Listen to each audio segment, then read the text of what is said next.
at the pier. But that's how this thing all started. Way before you were born. Yeah, exactly. So the boat, you rowed it out to the big boats. So how did you get the boat? There's no, see, people don't understand. There was no docks. So the boat, where was the boat? Boat was on a mooring out there. No, the skiff, you rowed it out. That was underneath the pier. You threw it in the water? No, it was underneath the pier. So we just put it in the water at the pier and rowed out, rowed back.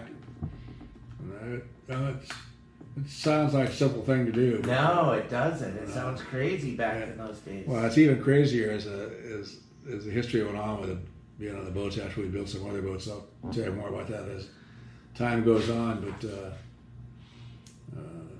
that's how we started, and then from then, Nelson. Well, actually, Bob Callis came in and bought the business from Norick and Payne. And I stayed working for Bob Callis. Bob Callis was a General Petroleum dealership in Orange County. And he had a place in Costa Mesa and one in, we had mobile gas stations all over. But Joe Patterson and I worked for him. Joe ran a lot of fun. Sammy Cordero was on the real fun, but we're moving up already. We already built a couple boats on that story, but we worked in the wintertime. We didn't fish. We stayed ashore and worked on the gas stations, painting gas stations or moving tires around or doing something to make a living. Really? So Really? the boats didn't run in the wintertime? No, we ran from right around Easter until Labor Day, and then we quit. And then what did you do with the boats? Took them to either San Diego, Oceanside, or Newport. Oceanside didn't have a harbor then, so all the boats in those days went to San Diego. Then after that, as I got more involved in as later on in life, I leased the Western Canners in Newport Beach, and we stored the boats there in the wintertime at Western Canners. So back in Newport, back where like Well, the Blue Water Grill is, well, the the old Cannery cannery restaurant. restaurant is, That's, on that seawall back in there? Oh yeah, the cannery. We had the cannery. We tied Okay. up with the cannery. Cannery was closed, then they closed it. There was 5 operating canneries at Newport Beach at one time. Wow. And what about sport fishing operations in Newport? Was there any of those? Oh God, yes. How many do you think there was at one time? Oh, there was Port Orange. There was 3 or 4 landings on Coast Highway there, and then the all along and the Betty Lou and some of those things were. They had, and then we had the Norm's Landing back there where there's a high-rise hotel, and next across to that was Davy's Locker, and then they had the Balboa Pavilion, which was Art Gronsky's place.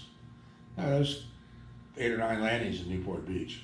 Wow. And but 8 or 9 landings in Newport Beach are all small boats. Now they're all, the 2 or 3 landings that are left in Newport all have bigger boats, and so they carry the same amount of people, about the same amount of people. But the Alunga and those things were, Alunga had a bait tank built in the handrail all the way around. So the bait just swam around in front of you? Just in front of you all the time. You just grab down, grab a bait, put it on. And how did that work? Not very well. Kind of a mess? Not very well.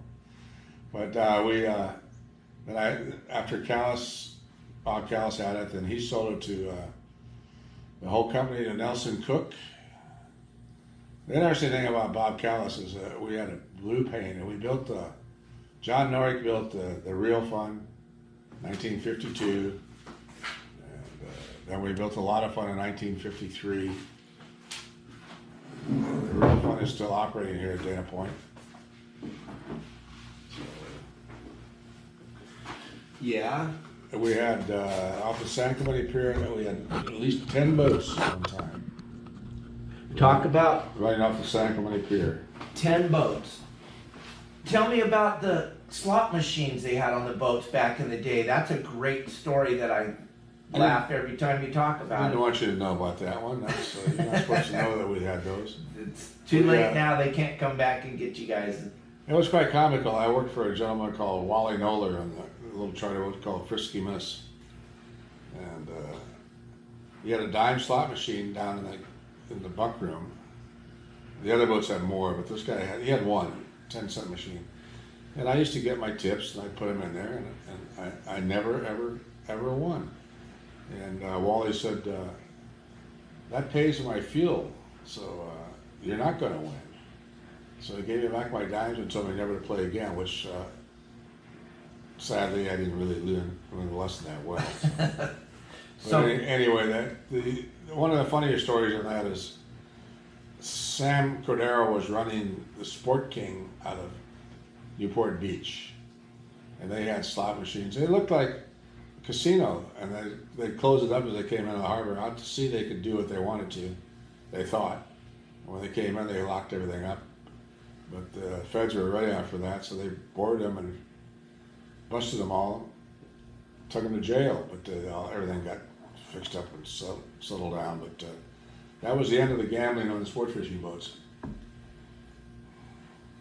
Crazy.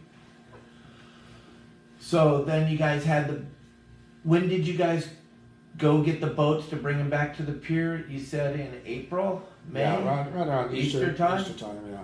Then you start fishing. So the rest of the time you guys had to have real jobs?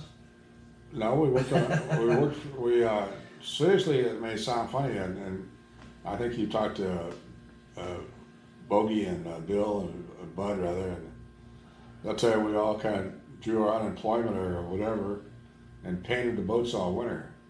So we'd be ready to go, and we never were ready to go, but we painted right up to the day we left. And in the old days of the pier, if it got really, really slotty and nasty, you couldn't get back into the pier. To offload your passengers, we had to run them all back to Newport and offload them there and then bus them back down to Sacramento, which was, I only did that about 4 times the whole time I was running boats off the pier, but that pier was exciting, as you know.